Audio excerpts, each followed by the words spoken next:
you for spending a very valuable hour of your time with us today. I want to start out by saying that you are considering engaging with the Achieving the Dream Network at a very exciting time. Over the past year, we have been hard at work enhancing our current services and adding new ones, as you will hear later. However, we have also been engaging our network colleges and an expert coaching cadre, as well as other national leaders in the community college field, to help us co-design the next decade of our work and the work of our network. This is helping to inform the development of even more enhancements and new services and products that are going to be launched over the coming year and beyond.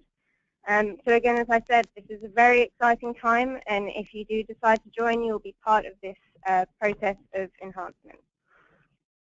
So I started this webinar off by saying that not only because it provides an outline of what we're going to share with you today, but also because I think it's important for you to know the type of community you are considering joining and how we engage our network colleges in co-designing our strategic direction. This is really a network designed for you, so we welcome your input and engagement throughout your time with us. So essentially our goal for this session is to really give you an overview of where we are right now, what we have learned over the last decade, and how we are using that data and information to inform the next decade of our work going forward. Towards the end of the session, we will provide some information on the application process, and then there will be time for your questions. So I just want to pause at this point and let everyone know that this webinar is being recorded, and we will be sending the recording and the PowerPoint deck out to all registrants after the webinar.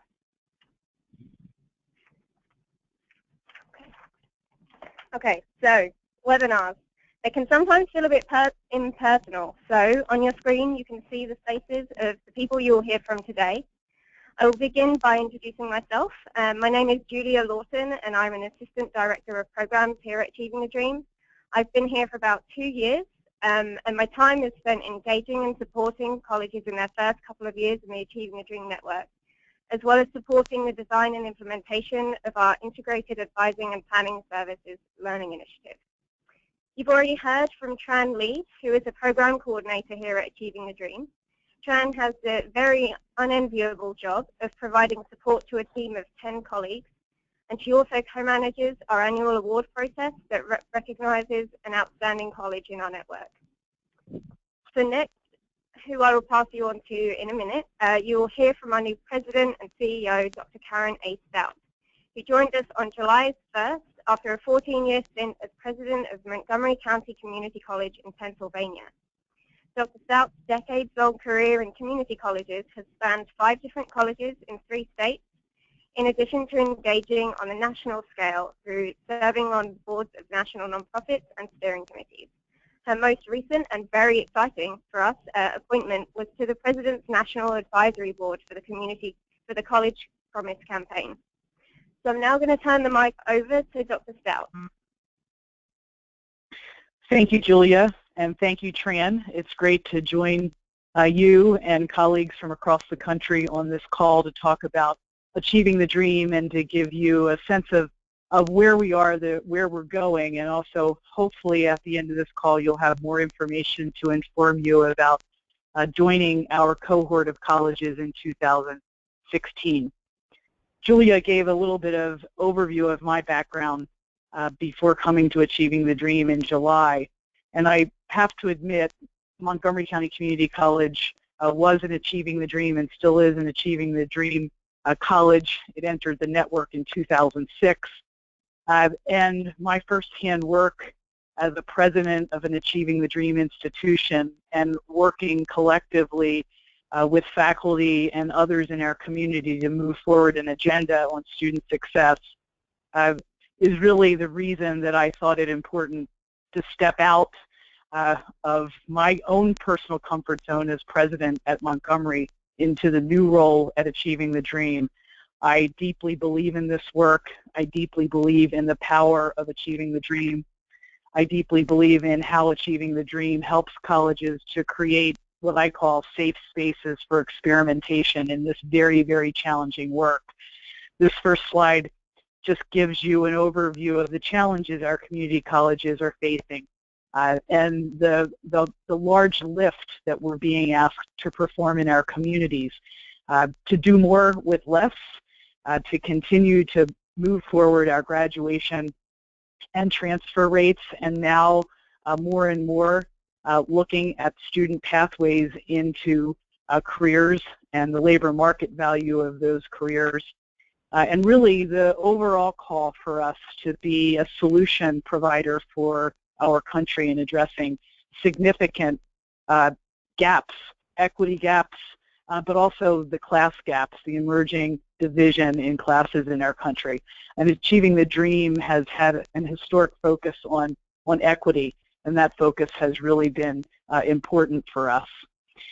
In the first 10 years of Achieving the Dream, from 2014 to 2010, we were really incubated, and that would be the next slide. You can see that we were conceived as an idea by a group of visionary, forward-thinking partners in 2004. And in our early time, the Achieving the Dream colleges changed the conversation on community college campuses from a conversation that valued only access to a conversation that values access and success for all students. In 2010, because of the success of the network colleges in moving forward the needle, ATD became an independent national nonprofit organization and continued its work. So today in 2015, we are comprised of more than 200 community colleges in 36 states. And we're working now by learning from our collective successes and failures on how to move to the next stage in this very important reform movement. The purpose of ATD, our vision and our mission, pretty much remain the same in the course of this work. ATD, and those of you that know a little bit about ATD know that we really are the first organization, reform organization, that has put specific attention on addressing educational attainment inequities around low-income students and students of color.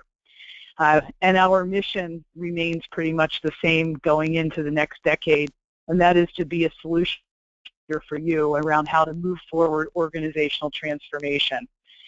Our early colleges were definitely early adopters, and we've learned a lot from their successes and failures.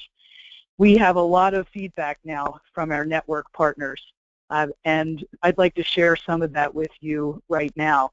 I'm coming from a leadership symposium that ATD co-sponsored with the Aspen Institute, and a couple of my colleague presidents offered some unsolicited, wonderful observations about their journey with Achieving the Dream. One president said to me, ATD offers discipline and focus for our efforts, and they've been a member for at least a decade. And he has said that because of the involvement of Achieving the Dream, he's been able to stay focused on the work of student success.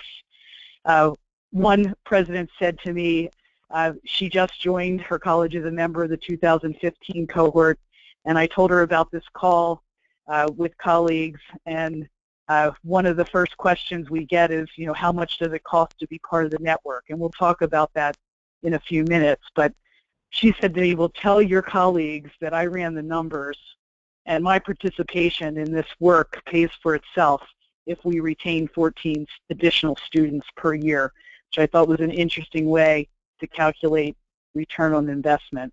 And you see on the slide in front of you some of the network survey results. I think Achieving the Dream has made the most significant impact on the field in our work with data. And I think we're known for catalyzing change through helping our colleges to build a culture of evidence. And you can see some of that come through in the comments that are in front of you. Our early work was anchored by 5 principles. Those 5 principles are that leadership matters. The second is that we need to embed a use of evidence in all of our interventions in the design of programs and services. The third, that broad engagement is absolutely key to mobilizing whole college reform. And that means broad engagement with faculty, broad engagement with trustees, broad engagement with the college community at large, and broad engagement with the outside community, K through 12 leaders and business leaders as well. The fourth principle is really around the practices and policies that need to be in place to scale change. And the fifth being that focus, that laser-sharp focus on equity. Each year we do a survey of the results of our work to gauge the satisfaction level of our network members. And the three top changes observed on campus, and these are behavioral changes. These are changes in culture.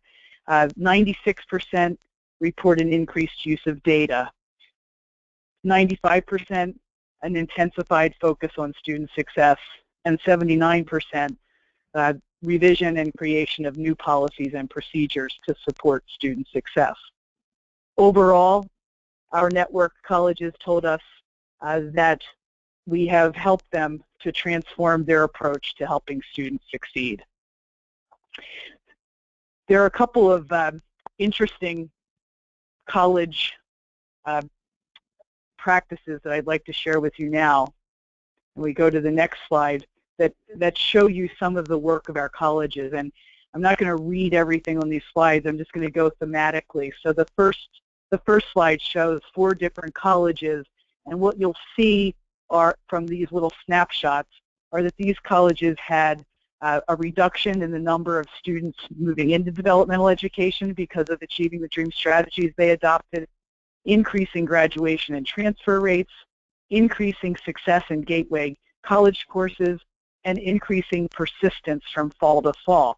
And those are all the momentum points of a student's journey into our colleges that Achieving the Dream data coaches help our network colleges build a process to evaluate, and then interventions in order to move the needle in those areas. The next slide shows another set of colleges and some of their interventions that have increased success with the most underprepared remedial students, that have made strides in addressing attainment gaps, and increases finally in credential attainment. And those are all very important pieces of work. I'm going to move to the next slide, because I could spend a lot of time on those colleges and the case studies around those colleges. I recently read a book on mindful leadership by Janice Martirano, and in that book she reminds us that models, and I'll put the founding ATD model in this category, the founding ATD model with the 5 anchors that I talked about a few seconds ago, that models are important because they generate a sense of coherence and of groundedness. But if we use models without mindfulness, those models can also isolate us from reality and the realm of possibility. And her book encourages leaders to take a look at times at the models and to stop to notice when they're stuck or they're in a model that they're just so far into that they choose not to challenge it. So Achieving the Dream in the last couple of months has been stopping and doing some challenging. And we've been challenging our founding model, a model that worked very well in the early stages of Achieving the Dream, but one that we firmly believe needs to be built upon so that our colleges can move to the next generation of reform work. So based on what we've learned, much of it based on the last 10 years, we're in the midst of unveiling a new organizational change framework that will anchor the work of our incoming colleges in 2016. So our new institutional capacity framework builds on the 5 founding principles and now has 7 capacities within it. And I want to talk a little bit about why these capacities need to be re-examined. We learned that and I'm going to ask for the next slide. So we know a lot about our journey through student success from our Achieving the Dream colleges, and my premise is that we know more about the what than we want to admit. and our colleges really need help with the how and the who, and that's what Achieving the Dreams Network can provide our network colleges. So what do we know, and how does that then inform our new 7 capacities?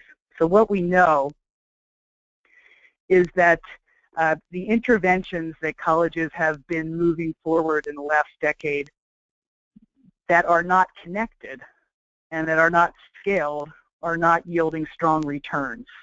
So we've had some criticism from those outside the field that we haven't been moving forward with reform in a strong enough way. And I think that's because our interventions have not been connected and they haven't been scaled. We tend to do smaller boutique-type pilot efforts, and that was the way Achieving the Dream started. But now those colleges that are in Achieving the Dream that are having the best success are tying those reforms together. We know that we need a new generation of developmental education reform. Developmental education needs to be connected to a gateway college-level course and to a program of study to be most effective for our students to move through our colleges. And we're seeing our colleges customize developmental education and accelerate it and combine it in some cases in a contextualized way with college-level courses rather than offering deep sequences of standalone developmental education as a prerequisite. We've learned from our own experimentation that those long sequences of developmental education are not moving students forward toward a credential or a degree. What we know is that we have to really pay attention to the front end of this work and the way that our students enter into our colleges, all the way from advising, all the way through gaining a career opportunity or a transfer opportunity. And one of the things Achieving the Dream is very proud of, a new initiative for us, is that we're working in partnership with EDUCAUSE on the integrated planning and advising system, second round of grants from the Gates Foundation to support our colleges, and we'll be providing technical assistance to our colleges and helping them to design these new systems. What we also know is that we're not necessarily moving the needle around equity, and that if we're really going to address attainment gaps, equity-minded design has to be at the forefront of our thinking. It has to be intentional. It has to be comprehensive. It can't be targeted and only offered for a small percentage of the students that can benefit from that equity-minded design. We know leadership matters, and we know that the way that we've been connecting with our K through 12 colleges and our university partners needs to be much more comprehensive and less transactional. So as we move to the next slide, the last thing, and this is important, is, and this comes from the recent book by the Community College Research Center on redesigning America's community colleges, and much of that book reflects on case studies from Achieving the Dream colleges and their successes and failures along the way. We've learned that our cafeteria approach has to move to a much more organized approach around meta majors and fewer program choices for our students, where courses are aligned and where strategically placed non-academic supports are custom designed to help students move through their pathways. And that our decade of small experiments with incremental outcomes says we need to be a little bit more proactive in transforming our structures. I'm going to reflect for a second about my experience at Montgomery as an Achieving the Dream college and show a slide that has resonated when I show it in the field. And this is a color-coded slide of a number of interventions that Montgomery adopted in our first 8 years or so of Achieving the Dream. And much of our experimentation was successful. Many of the reforms in these boxes had very strong results, but they weren't touching enough students, and as you can see from the slide, they weren't connected. And what we're trying to do in this next generation of Achieving the Dream reform is help colleges really start not on the front end with designing pilot interventions, but on the back end in thinking strategically about what end do you want to get to, so that there's a rational organizing structure for your work from the very beginning, so that you'll look at achieving the dream as an opportunity, not as its own standalone initiative, but rather as an integrator potentially of all of your current student success work to help you figure out what you're going to continue to do and what you might not continue to do. So the next slide is an inventory that a sample slide of an inventory that we had created at Montgomery that shows all of the interventions we tried over the 10+ years in achieving the dream, and makes notes about the ones that we think we need to continue with to scale, and those that were dropped because either they were not working or we knew they couldn't touch enough students to really make a difference fundamentally in changing the needle in an aggregate way while also addressing equitable outcomes. The next slide shows you the strategy that we use to try to organize our work, and this is borrowed from the completion by design model that some of you may be familiar with, that tries to look at a student pathway through the institution from pre-college all the way through the time they transition either to a 4-year college or university into a career. The point being is that we didn't begin to see significant gains in our work until we figured out a way to have an organizing construct for our work. So the lesson learned start with some type of organizing construct and then back into the work, instead of starting with the small pilots and then moving to the organizing construct. Without achieving the dream, I don't think the field would have figured that out.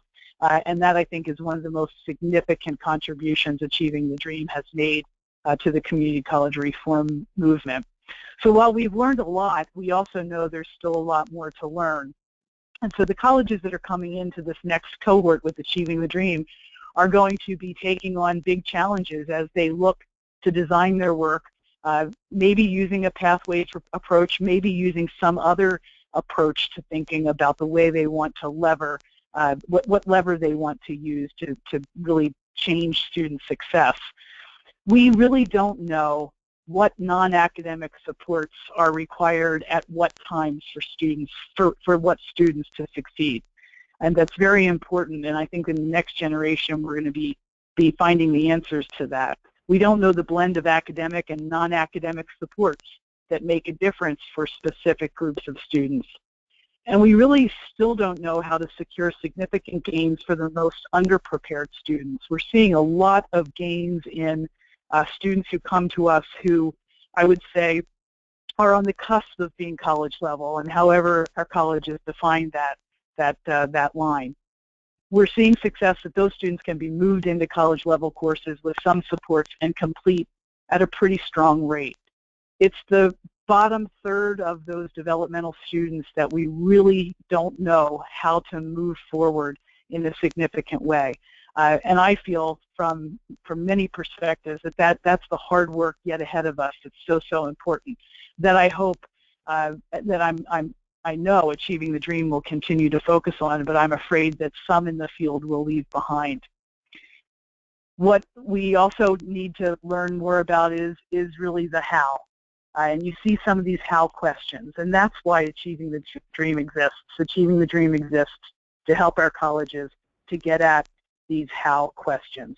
So I go back to the institutional capacity framework that we'll be using and unveiling at DREAM in 2016. The institutional capacity framework is built on the theory that if you take these 7 capacities and you focus on building your own institutional capacity in each of these areas, you'll create the student-centered focus that will lead to systematic and holistic reform. I want to point out a couple of the changes in this model from our old thinking. You'll see that there is a whole capacity area around teaching and learning. That was addressed in the old ATD way through our broad engagement principle, but it wasn't called out as something that was really important. And a lot of our Achieving the Dream colleges and their early work worked on transforming structures and systems and processes that went around the work of teaching and learning. a lot of focus on student services and student orientation, all of those kind of wraparound services. But very few of our colleges did a lot of deep engagement with faculty and reform around teaching and learning. So we really want to start this next cohort. We'll get the first kind of dose of our thinking around teaching and learning, and I think that's exciting because we need faculty engaged and at the middle and at the center of this work if we're really going to continue to move forward with stronger completion results. You see equity is still there. What you don't see there is culture of evidence, and that's because it is woven into each of the 7 capacities. We feel that our colleges really understand the need to build a culture of evidence. What they need now is deeper coaching around building out their data capacity, building out their ability to get to an environment of predictive analytics, and also understanding in a stronger way how technology can be utilized as a lever for institutional improvement. So the next slide, you'll see what our goal is then is to have a combination of supports for our colleges.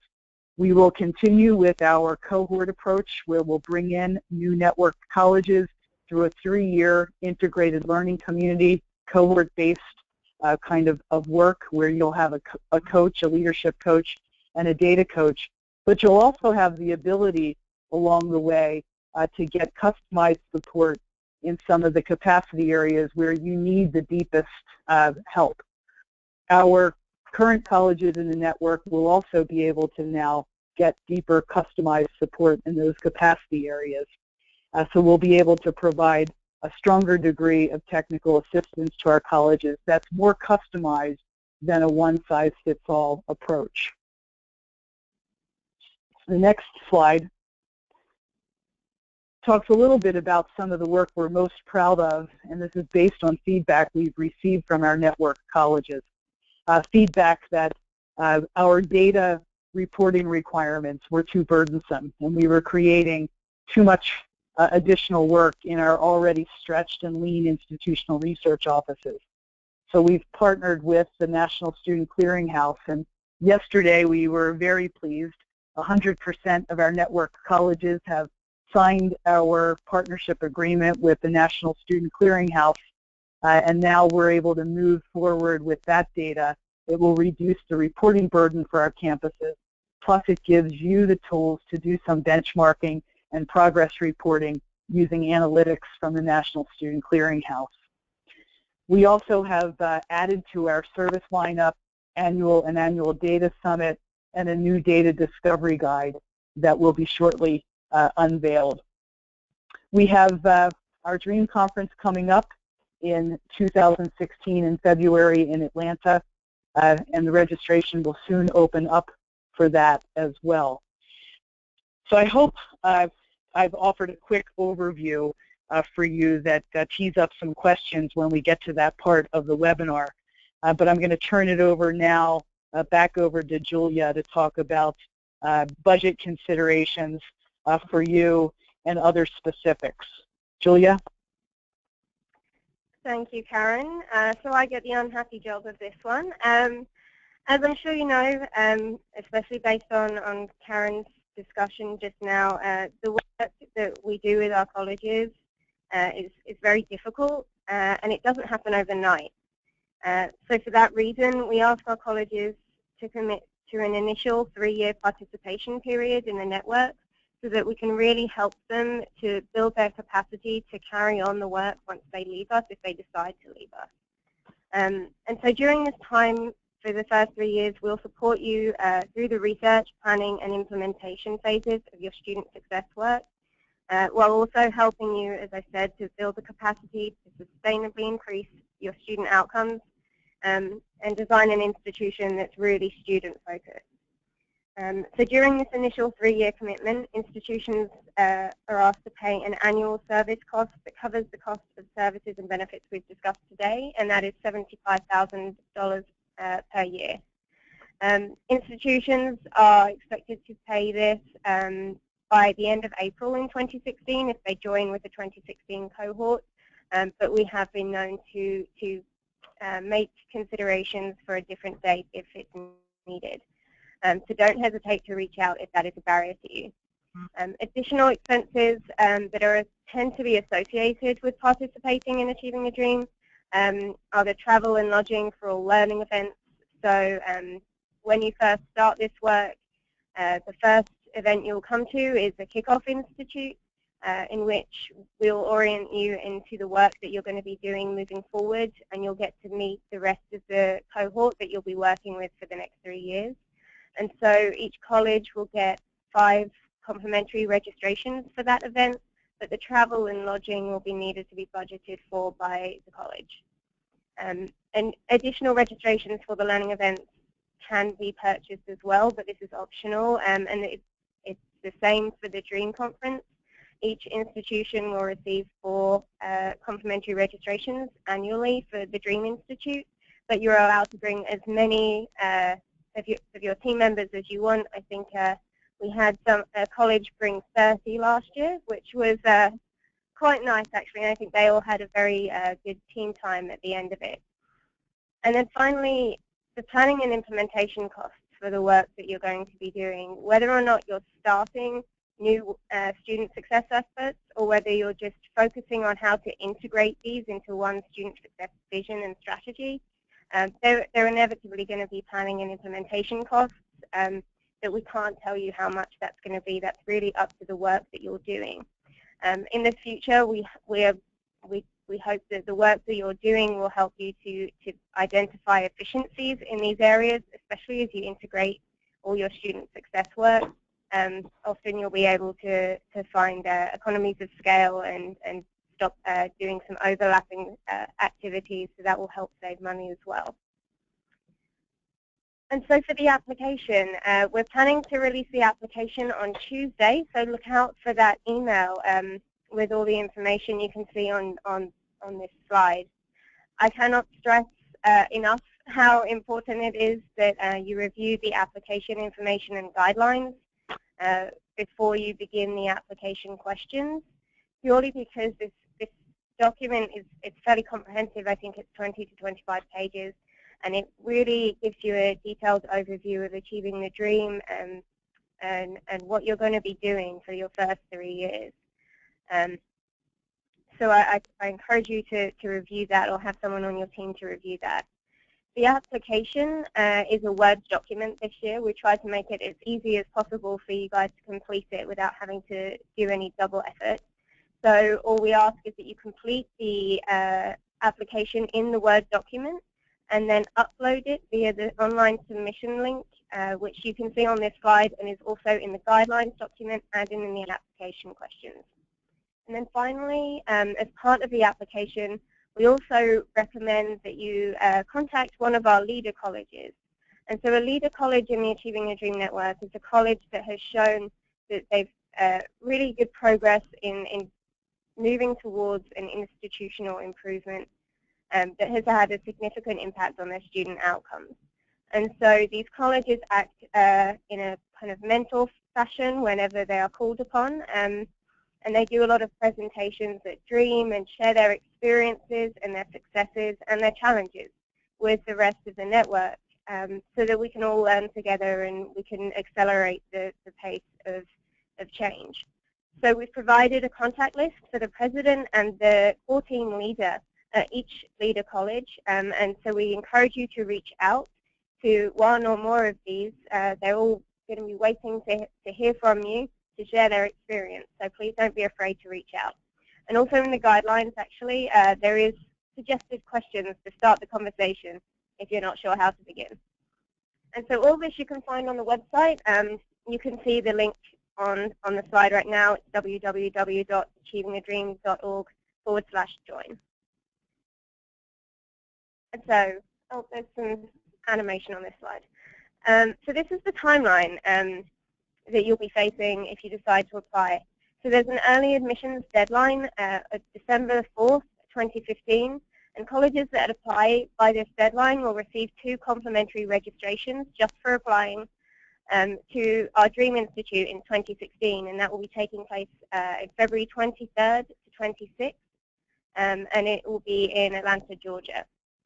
And so colleges also that apply by this deadline will hear their status decisions by January the 8th, so that you can announce it internally at the start of your spring semester. The final deadline will be on April the 1st of 2016, and if you apply up to that point, you can apply at any time up to that point, and we'll provide you with a status decision within 2 weeks after applying. And so the next big event for you is another webinar, really. It's to look more deeply, more closely at the institutional improvement model that Karen talked about earlier. So it's for colleges that are really interested in learning more about our approach and what that will mean for them and for their work going forward. And that webinar is going to be taking place on January 12th, 2016 from 1 to 2 p.m. For those who can't attend, we recommend, as we did for this one, that you register, and we'll be sending out the recording. So after that, the next big thing is Dream 2016, and we encourage all of you to come. And just, it's great professional development. Whether or not you decide to join the network, we would love to have you there. It's taking place, as I said, in Atlanta, Georgia, between February 23rd and 26th. And we will be hosting a reception for prospective Achieving the Dream colleges and for the 2015 and 2014 cohort of colleges to network with each other, to share their experiences.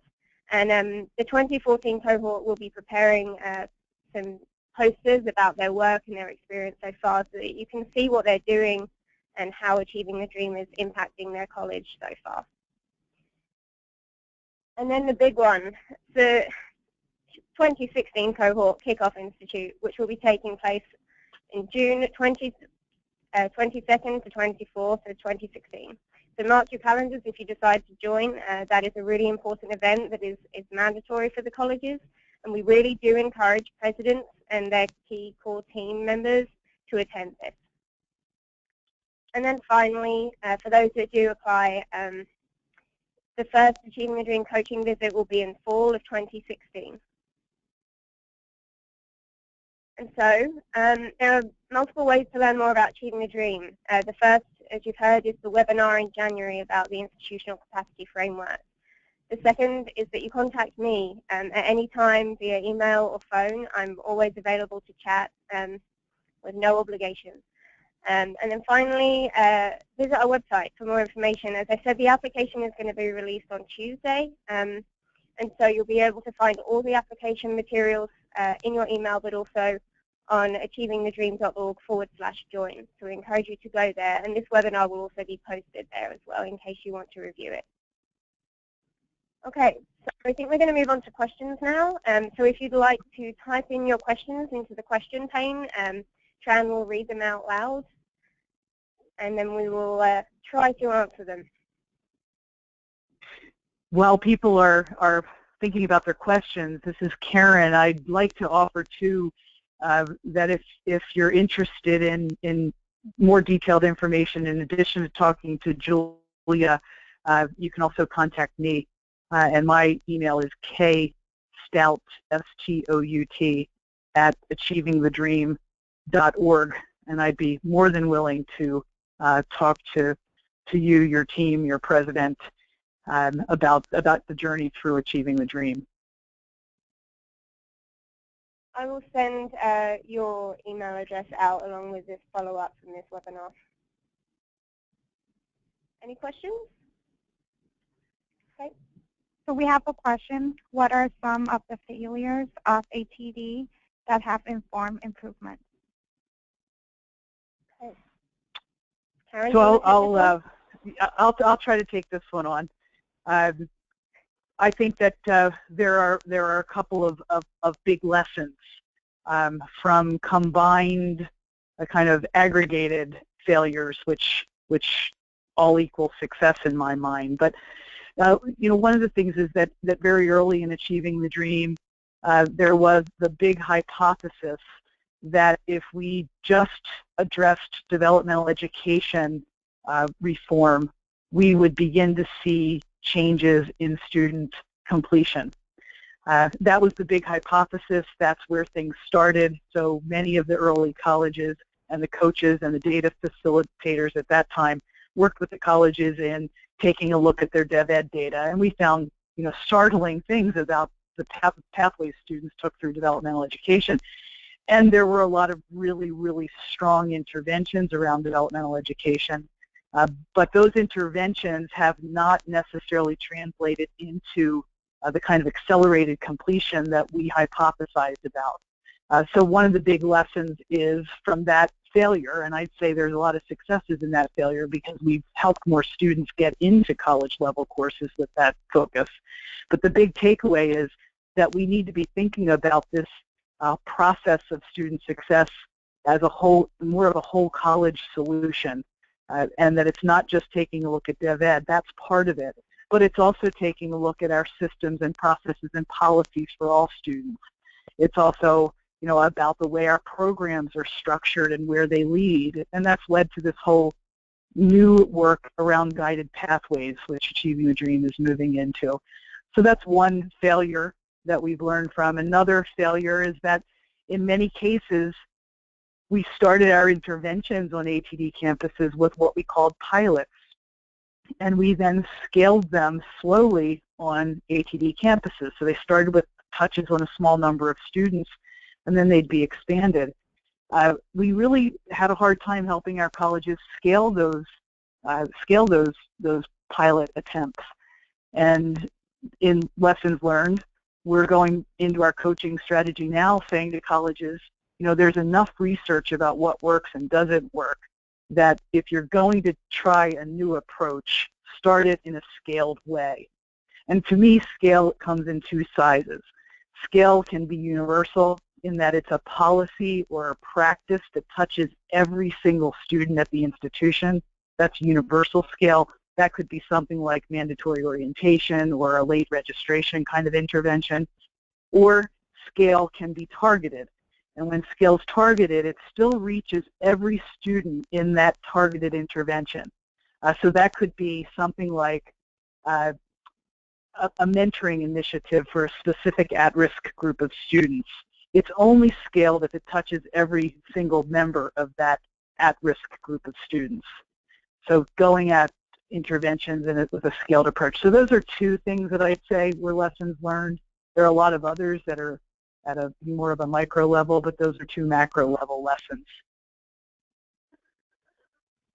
Thank you, Karen. And our second question is, if our college is not ready to make a decision about joining for this year's cohort, will there be another cohort to join the following year? Yes, we bring in a new cohort each year. So the current period for the 2016 cohort will open on Tuesday, as I said, and the final deadline for applying will be April the 1st of 2016.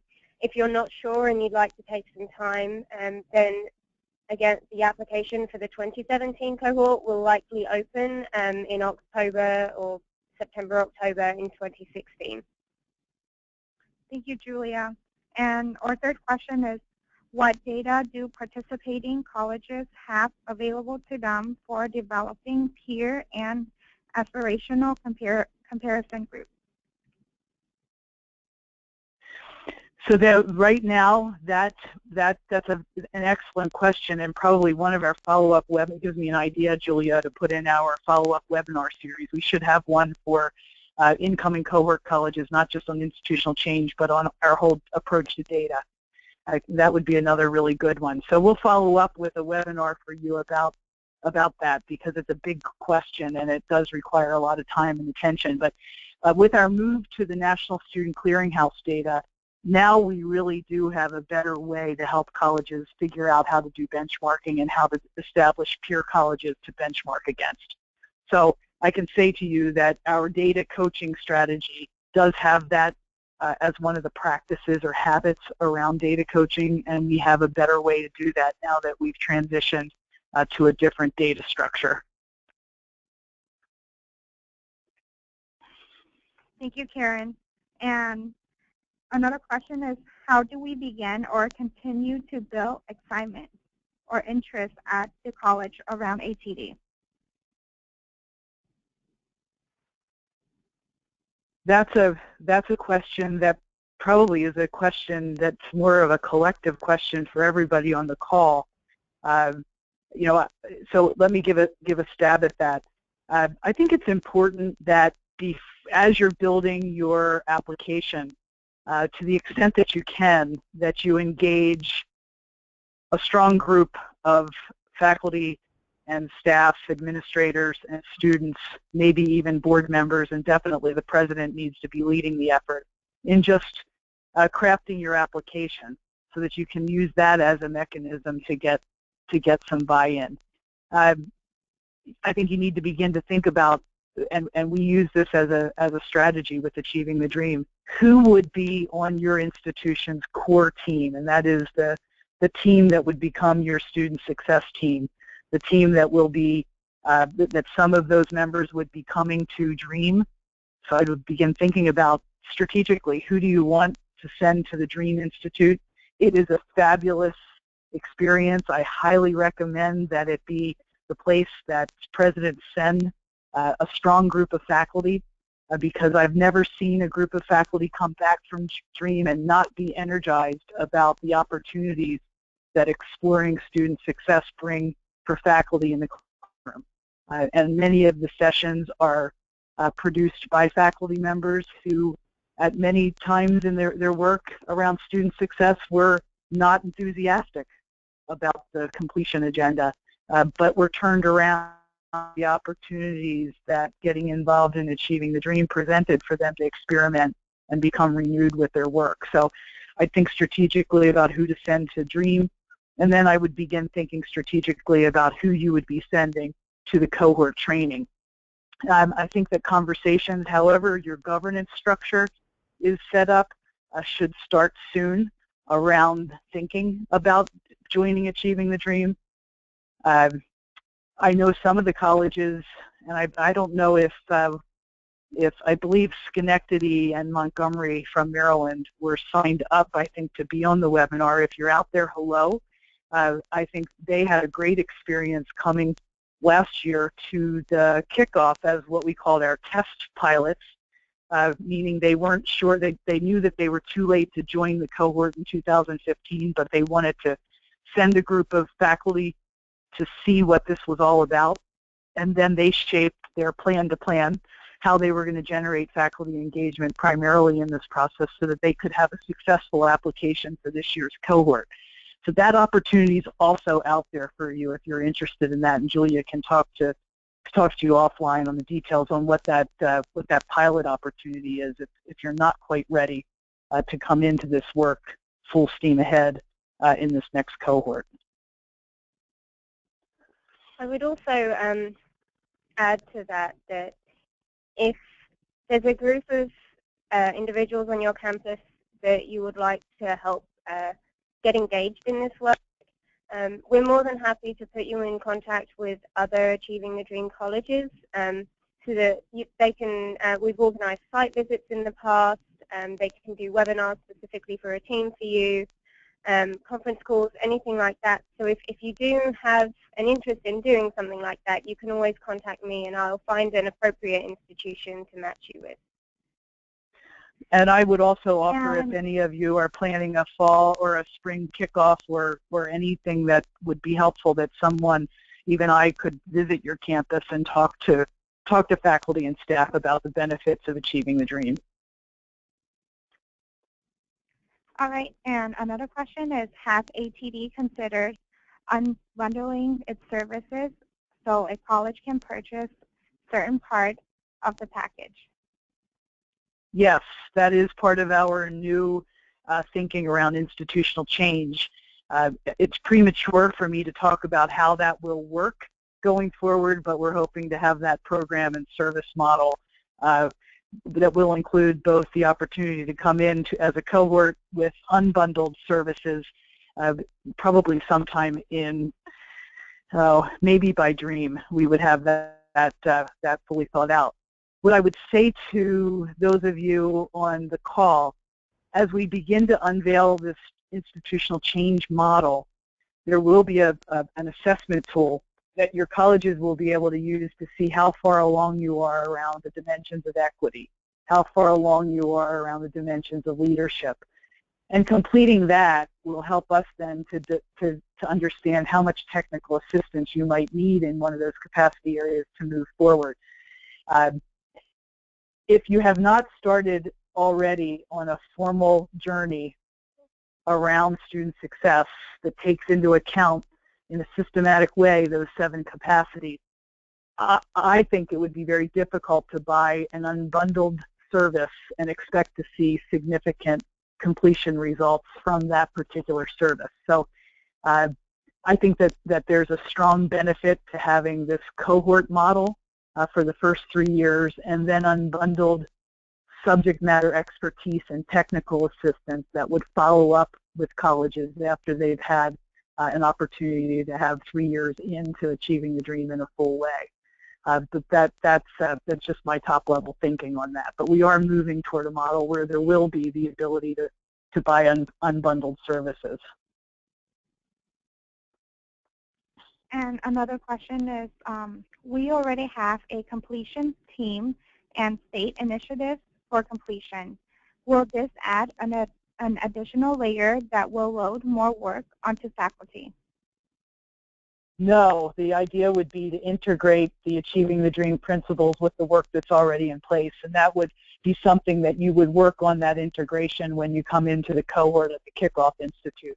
So the context for your state would be built into our coaching approach. We had 2 colleges come in last year from Tennessee that were already doing a lot of work because there was some state legislation that mandated some specific changes and approaches to how they would move forward with student success. So we coached and helped them mobilize to that model. So no, it's not intended at all to be another layer. It's intended to be actually something that crafts coherence to your student success strategy.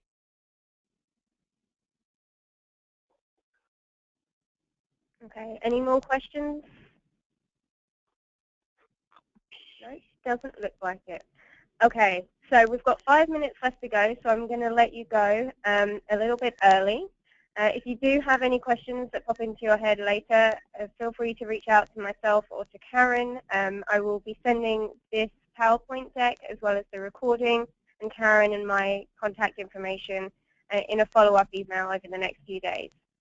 And again, the application will be released on Tuesday next week, so again, look out for that email in your inbox as well. So thank you for joining us. Thank you for spending pretty much a whole hour with us. Karen? And I'd like to thank everybody for joining. And I really should have started the webinar off with just saying that I hope that you'll take time today for a moment of reflection to think about our colleagues at Umpqua Community College in Oregon. They are also a member of our Achieving the Dream network, and I know we've all been following the news there and the tragedy there. So please take some time today to reflect and send your strong thoughts and prayers their way. Thank you very much. I think that's a good note to end on. So everyone, I hope you have a good weekend, and thank you once again.